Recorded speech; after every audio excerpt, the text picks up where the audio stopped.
അപ്പോൾ നമുക്ക് 10 മിനിറ്റ് കൊണ്ട് കുക്കറിൽ ഒരു അടിപൊളി ചിക്കൻ മന്തി ഉണ്ടാക്കി നോക്കിയാലോ.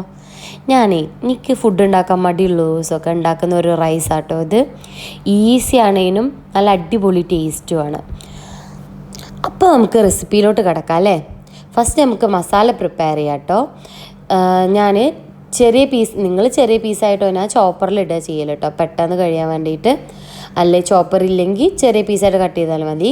ഇഞ്ചിയും വെളുത്തുള്ളിയും കുറച്ച് മല്ലിച്ചപ്പും പുതിനയും ഒരു മീഡിയം സൈസുള്ള ടൊമാറ്റോയും ഒരു ക്യാപ്സിക്കം കൊടുക്കുക. എന്നിട്ട് ഇതൊക്കെ പാടെ ചെറിയ പീസായി കട്ട് ചെയ്യുക. എന്നിട്ട് ഇതിലേക്ക് ഗരം മസാലയുടെ ഐറ്റംസൊക്കെ ഇടാം കേട്ടോ. നമുക്ക് പട്ട ഗ്രാമ്പൂ അങ്ങനത്തെയൊക്കെ ഇട്ടിട്ട് പിന്നെ ഒരു ടേബിൾ സ്പൂണ് അറബിക് മസാല അതിടാം കേട്ടോ. പിന്നെ കുറച്ച് കുരുമുളക് പൊടിയും 2 മാഗി ക്യൂബ്, പിന്നെ ഒരു ഉണക്ക നാരങ്ങ, പിന്നെ കളറിന് വേണ്ടിയിട്ട് കുറച്ച് മുളക് പൊടി, ഇതൊക്കെ ഇട്ട് കൊടുക്കാം. എന്നിട്ട് കുറച്ച് ഓയിൽ കൂടി ഒഴിച്ചിട്ട് നമുക്ക് നല്ലോണം മസാല ഉണ്ട് തിരുമ്മി മിക്സ് ചെയ്യാം. ഇനി എക്സ്ട്രാ ഉപ്പിൻ്റെ ആവശ്യമൊന്നുമില്ല കേട്ടോ, കാരണം മാഗി ക്യൂബിൽ ഓൾറെഡി ഉപ്പുള്ളത് കാരണം ഇത് കറക്റ്റ് തന്നെയാണ്. ഇനി ഈ മസാല അല്ലേ നന്നായിട്ട് ഇതായതിന് ശേഷം കുക്കറിൽ വന്നിട്ടിട്ട് ഒരു 2 വിസിലുണ്ട് അടുപ്പിക്കാം. അപ്പോൾ അപ്പുറത്തെ ഇതിൽ തന്നെ ഞാൻ റൈസും പ്രിപ്പയർ ചെയ്യാം കേട്ടോ. അതേപോലെ ഒരു മാഗി ക്യൂബ് കൂടി ഇട്ട് കൊടുക്കുന്നുണ്ട്, കാരണം ഒരു റൈസിനൊക്കെ ഒരു ഫ്ലേവർ കിട്ടാൻ വേണ്ടിയിട്ട് അതും ഇട്ട് കൊടുക്കുന്നുണ്ട്.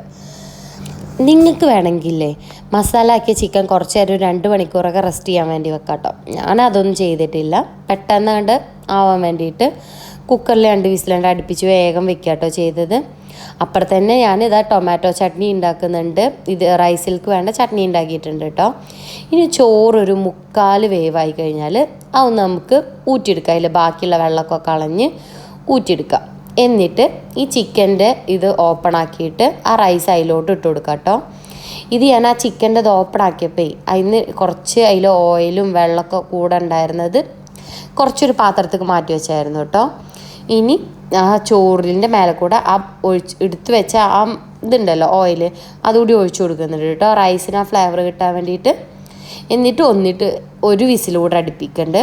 ഇപ്പോൾ ചോറും ചിക്കനൊക്കെ നന്നായിട്ട് വെന്തിട്ടുണ്ട്.